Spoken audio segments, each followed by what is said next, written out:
สี่ครับโอ้เวียจัดงานปาร์ตี้กองแข่ง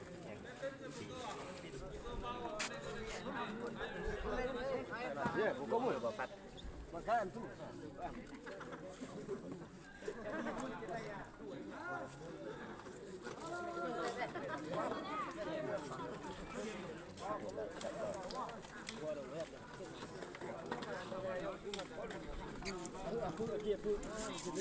ไอ้พวกนี้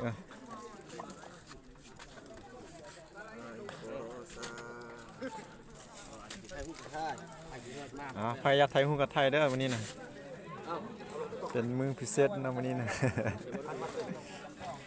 ได้กินซีนสมมติได้กินมะทัวได้กินเล็บมะทัวนะ